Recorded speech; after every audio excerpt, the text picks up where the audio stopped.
સમાચાર વડોદરા નજીક national highway Vadodara શહેર પાસે પસાર થતા નેશનલ હાઈવે 48 પરથી હરિયાણાથી કચ્છ ખાતે ડિલિવરી આપવા માટે જઈ રહેલા ₹62.19 લાખનો વિદેશી દારૂ ભરેલો કન્ટેનરને સ્ટેટ મોટરિંગ સેલની ટીમે છાણી પોલીસ સ્ટેશનની હદમાં આવતા GSFની બ્રિજ પાસેથી ઝડપી પાડ્યું હતું. કન્ટેનરમાં લાકડા ભૂસીની થેલીઓની પાછળ વિદેશી દારૂની પેટીઓ સંતાડેલી હતી.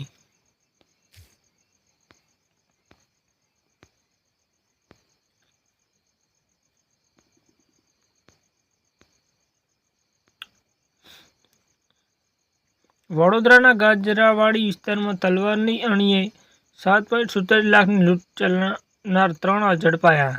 નવરાત્રી દરમિયાન વડોદરા શહેરના ગાજરાવાડીમાં આવેલા સિમરાય નગરમાં રહેતા ફરિયાદીને ત્યાં રાત્રિના સમયે એક ઈસમ ઘર બહાર તલવાર સાથે ઊભો હતો.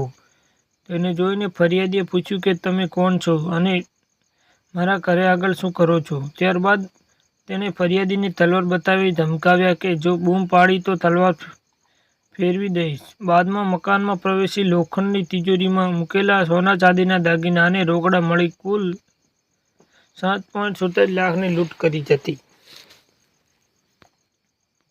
ગાંધીનગરના દહેગામ બહિયાલમાં નવરાત્રી દરમિયાન કોમી અથડામણ સામે આવી હતી. આ ઘટના બાદ બહિયાલમાં દાદાનું બુલડોઝર ફરવાનું શરૂ થયું છે.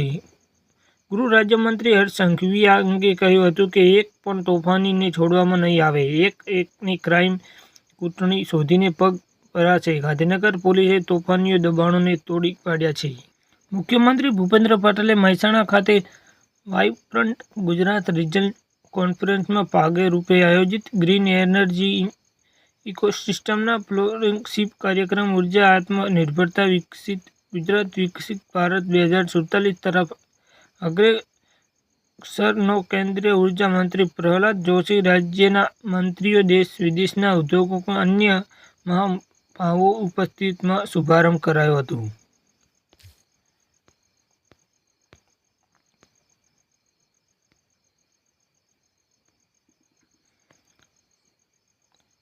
પૂર્વ આઈપીએસ કુલદીપસિંહ શર્મા સામે ભુજ કોર્ટનું ધરપકડ વોરંટ. ભુજની સસ્પેન્ડ કોર્ટે પૂર્વ આઈપીએસ અધિકારી કુલદીપ શર્મા વિરુદ્ધ ધરપકડ વોરંટ જારી કર્યું છે. તેમણે 1984માં કોંગ્રેસના એક નેતાને મારવાના ગુનામાં દોષિત ઠેરવવામાં આવ્યા હતા, પરંતુ તેઓ કોર્ટમાં સરેન્ડર થયા ન હતા. આથી કોર્ટે ધરપકડ વોરંટ કાઢીને તેમને 15 દિવસમાં હાજર થવાનો આદેશ આપ્યો છે. ઉલ્લેખનીય છે કે કુલદીપસિંહ શર્મા અગાઉ કચ્છમાં પોલીસ અધિક્ષક એસપી તરીકે ફરજ બજાવી ચૂક્યા છે. ક્રિસિલે 15 વર્ષના લીઝ પર મુંબઈમાં 2.5 લાખ ચોરસ ફૂટની ઓફિસ ભાડે રાખી. મહિલાને ₹2.35 કરોડનું ભાડું. મુંબઈ તારીખ 10 rating agency crystal limited Indira Nandini brothers સામે મુંબઈના સાકી વિહાર વિસ્તારમાં 2.5 લાખ ચોરસ ફૂટની વધુ ઓફિસ સ્પેસ માટે 15 વર્ષીય લીઝ કરાર પર હસ્તાક્ષર કરાયા છે. માનવામાં આવે છે કે તે તાજેતરના મહિનાઓમાં શહેરનો સૌથી મોટો ઓફિસ સોદામાંનો એક છે.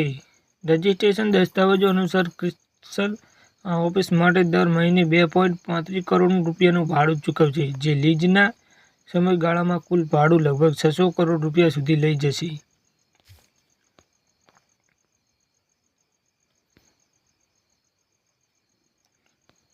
બનાસ ડેરીની દાતા બેઠકની ચૂંટણીમાં 100% મતદાન થયું. બનાસ ડેરીના નિયમનમંડળના 16 સભ્યોની ચૂંટણીમાં 15 બેઠકો બિનહરીફાઈ થઈ છે, જ્યારે એકમાત્ર દાતા બેઠક પર ભાજપના નવા ઉમેદવાર અને બનાસ ડેરીના વર્તમાન ડાયરેક્ટર અને અપક્ષ ઉમેદવાર વચ્ચે ચૂંટણી જંગ ખેલાઈ રહ્યો છે, જેમાં આજે દાતા મતદાર કચેરી ખાતે મતદાન પ્રક્રિયા હાથ ધરાઈ હતી, જેમાં તમામ 85 મતદારોએ પોતાના મતાધિકારનો ઉપયોગ કર્યો હતો.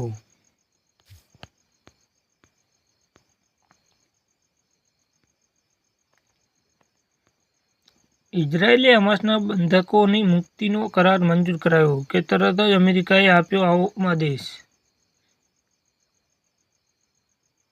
ઇઝરાયેલે હમાસના કબજામાંથી બંધકોની મુક્તિ માટે સમજૂતી માળખાને મંજૂરી આપી દીધી છે. આ દરમિયાન અમેરિકા ગાઝા યુદ્ધ વિરામની દેખરેખ રાખવા માટે લગભગ 200 સૈનિકો ઇઝરાયેલ મોકલાશે. આ અગાઉ ગુરુવારે રાત્રે ગાઝા સિટી પર ઇઝરાયેલે મોટો હવાઈ હુમલો કર્યો હતો. આ હુમલો એવો સમય થયો જ્યારે કેબિનેટ અમેરિકી રાષ્ટ્રપતિ ડોનાલ્ડ ટ્રમ્પની ગાઝા શાંતિ યોજના પર મતદાન કરવા માટે બેઠક કરી હતી, જેનો ઉદ્દેશ ગાઝા યુદ્ધને કાયમી ધોરણે સમાપ્ત કરવાનો છે.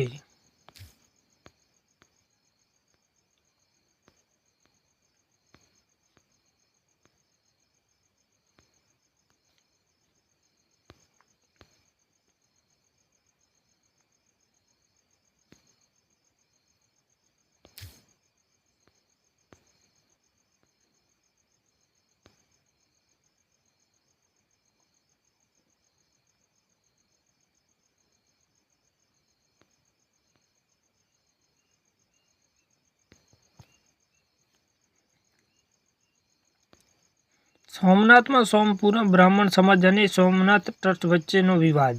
સોમનાથ તીર્થ ખાતે તીર્થ પુરોહિત સોમપુરા બ્રાહ્મણ સમાજ અને સોમનાથ ટ્રસ્ટ વચ્ચેનો જૂનો વિવાદ ફરી એકવાર વકર્યો છે. હાલમાં જ રાષ્ટ્રપતિ દ્રૌપદી મુર્મુ સોમનાથ મહાદેવના દર્શને આવ્યા હતા. તે દરમિયાન ટ્રસ્ટ દ્વારા કરવામાં આવેલી વ્યવસ્થાને લઈને આ વિવાદ ઊભો થયો છે. સોમપુરા બ્રાહ્મણ સમાજના આગેવાનોએ ટ્રસ્ટ પર ગંભીર આક્ષેપ કર્યા છે કે રાષ્ટ્રપતિના સ્વાગત અને પૂજા વિધિ સ્થાનિક સોમપુરા બ્રાહ્મણોની અવગણના કરવામાં આવી હતી.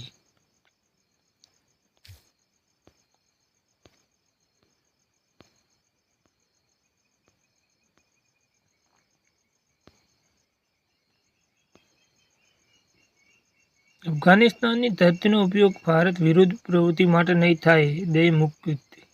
ભારત કાબુલમાં તેના ટેકનિકલ મિશનને અપગ્રેડ કરી તેને દૂતાવાસનો દરજ્જો આપવા ઉપરાંત અફઘાનિસ્તાનના વિકાસના પ્રોજેક્ટ પણ ફરીથી શરૂ કરશે. ભારતની મુલાકાતે આવેલા અફઘાનિસ્તાનના વિદેશ મંત્રી આમિર ખાન મુક્તિ સાથેની વિદેશ મંત્રી એસ જયશંકરની બેઠક બાદ ભારતે આ જાહેર કરી હતી. આ સાથે જ ભારતની સુરક્ષાને લગતા મુદ્દાઓ અંગે હકારાત્મક વલણ દાખવવા બદલ ભારત અફઘાનિસ્તાનની તાલિબાન સરકારની પ્રશંસા કરી હતી.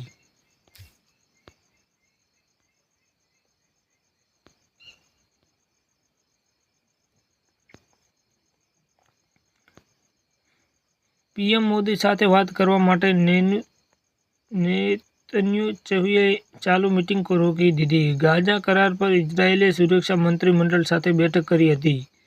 ઇઝરાયેલની વડાપ્રધાન બેન્જામિન નેતન્યાહુએ પીએમ મોદી સાથે વાત કરવા માટે સુરક્ષા કેબિનેટની બેઠકના વિપક્ષ પાડ્યો. તેઓ ગાઝા યુદ્ધ વિરામ અને બંધકોને મુક્ત કરવા કરાર પર ચર્ચા કરી રહ્યા હતા.